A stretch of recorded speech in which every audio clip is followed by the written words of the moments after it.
ನಮಸ್ಕಾರ, ನ್ಯೂಸ್ 26ಗೆ ಸ್ವಾಗತ. My name is ಕೆಡಿ ಚಿತ್ರದ ಟ್ರೇಲರ್ ಬಿಡುಗಡೆ ಸಮಾರಂಭವನ್ನ ಶ್ರೀ ರೇಣುಕಾಂಬ ಚಿತ್ರಮಂದಿರ ಮಲ್ಲೇಶ್ವರಂನಲ್ಲಿ ಹಮ್ಮಿಕೊಳ್ಳಲಾಗಿತ್ತು. ಚಿತ್ರದ ನಿರ್ಮಾಪಕರಾಗಿ ವೆಂಕಟೇಶ್ ಡಿ ಅವರು ಕೆಲಸ ಮಾಡಿದ್ರೆ, ನಿರ್ದೇಶನವನ್ನ ಕೆಜಿ ಚಿಕ್ಕು ಅವರು ವಹಿಸಿಕೊಂಡಿದ್ರು. ಈ ಚಿತ್ರದ ಕಲಾವಿದರಾಗಿ ಆರ್ಯನ್ ವೆಂಕಟೇಶ್, ಭವಾನಿ, ಹೊನವಳ್ಳಿ ಕೃಷ್ಣ, ಗಿರೀಶ್ ಜತ್ತಿ, ಯತಿರಾಜ್ ಅರಸು ಮಹಾರಾಜ್, ಸುಪ್ರೀತ್ ಕಾಟಿ ಹಾಗೂ ರೋಹಿಣಿ ಮುಂತಾದವರು ಅಭಿನಯಿಸಿದ್ದಾರೆ. ಈ ಟ್ರೇಲರ್ ಬಿಡುಗಡೆಯ ಸಮಾರಂಭದ ಅತಿಥಿಗಳಾಗಿ ಉಮಾಪತಿ ಶ್ರೀನಿವಾಸ್ ಗೌಡ, ನಿರ್ಮಾಪಕರು ಡಾಕ್ಟರ್ ವಿ ನಾಗೇಂದ್ರ ಪ್ರಸಾದ್, ಹಿರಿಯ ಸಾಹಿತಿಗಳು, ನಟ, ನಿರ್ದೇಶಕ, ಸಂಗೀತ ಸಂಯೋಜಕರು ಬಾಮಾ ಹರೀಶ್, ಮಾಜಿ ಅಧ್ಯಕ್ಷರು ಕೆಎಫ್ಸಿಸಿ ಶಿವಶಂಕರಪ್ಪ, ಪ್ರಾಂಶುಪಾಲರು ಮಹಾರಾಣಿ ವಿದ್ಯಾಸಂಸ್ಥೆ, ಟಿಸಿ ವೆಂಕಟೇಶ್, ಚಲನಚಿತ್ರ ನಿರ್ದೇಶಕರು, ಇನ್ನು ಹಲವಾರು ಗಣ್ಯರು ಈ ಚಿತ್ರದ ಟ್ರೇಲರ್ ಬಿಡುಗಡೆ ಸಮಾರಂಭದಲ್ಲಿ ಭಾಗಿಯಾಗಿದ್ದರು. ದೀಪೇನ ಹರತೆ ಪಾಪ ಕಡಿಮೆ ಆಗ್ತಾ ಇದೆ. ದೀಪ ಹಾಗೆ ಆಡಿಯೋದ ಚಪ್ಪಾಳೆ ಬರ್ಬೋದಾ? ಸಾಂಗ್ ಲಾಂಚ್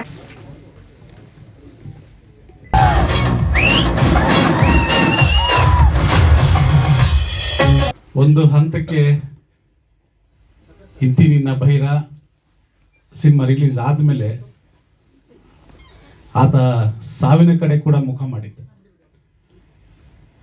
ಆದರೂ ಕೂಡ ನಾನು ಮಾತಾಡಿ ಅದಕ್ಕೆಲ್ಲಪ್ಪ ನೀನು ಬಂದಿರೋದು, ಬದುಕಬೇಕು, ಈಜಬೇಕು, ಈ ಸಮುದ್ರ ಇದು.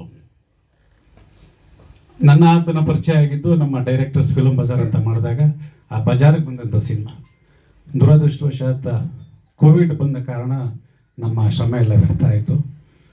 ಸರ್ ಮಾಡಿಬಿಟ್ಟಿದ್ದೀನಿ, ಚೆನ್ನಾಗಿ ಮಾಡಿದ್ದೀನಿ, ಹಂಗೆ ಬಟ್ ಅವನ ಬಗ್ಗೆ ಒಂದು ಕಾನ್ಫಿಡೆನ್ಸ್ ಇದೆ. ಅವನು ಸಖತ್ ಕಾನ್ಫಿಡೆನ್ಸ್ ಹುಡುಗ, ಅವನು ತುಂಬಾ.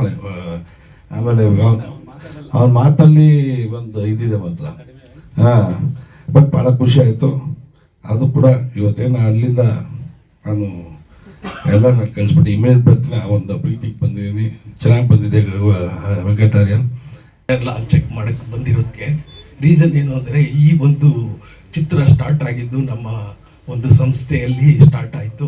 ಒಂದಷ್ಟು ದಿನ ಶೂಟಿಂಗು ನಮ್ಮಲ್ಲೇ ನಡೆದಿದೆ. ಇದು ಆ ಒಂದು ಇದರಲ್ಲಿ ಇವನ್ ಅನ್ನೂ ಒಂದು ಪಾತ್ರ ತೊಗೊಂಡಿದ್ರು.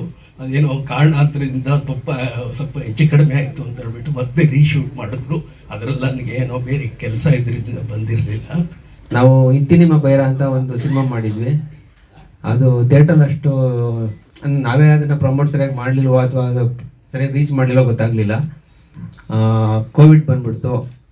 ಆ ಟೈಮಲ್ಲಿ ಏನು ಮಾಡೋದಂತ ಯೋಚನೆ ಮಾಡಬೇಕಾದ್ರೆ ನಾವು ಬೇರೆ ಥರ OTT ಎಲ್ಲ ಪ್ಲ್ಯಾಟ್ಫಾರ್ಮ್ ಟ್ರೈ ಮಾಡಿದ್ವಿ, ಅದು ಸರಿಯಾಗಿ ಇದಾಗಲಿಲ್ಲ.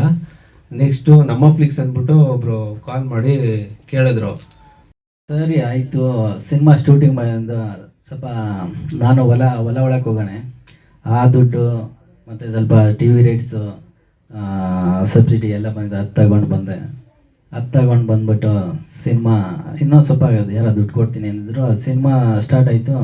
ಫ್ರೆಂಡ್ ಅಂದರೆ ಅವ್ರ ಊರಲ್ಲಿ ನಾವು ಜಮೀನು ತಗೊಂಡಿದ್ವಿ. ನಾವು ಅವರು ಹೋದರೆ ಒಟ್ಟಿಗೆ ಮಲಗೋದು, ಒಂದೇ ಕಡೆ ಇರ್ತಾಯಿದ್ವಿ. ಅವ್ರ ತಂದೆ ಅವ್ರ ಇಡೀ ಫ್ಯಾಮ್ಲಿ ಎಲ್ಲ ಪರಿಚಯ ನಮಗೆ. ಹೀಗಾಗಿ ತುಂಬ ಒಳ್ಳೆ ಮನುಷ್ಯ ವೆಂಕಟೇಶ್.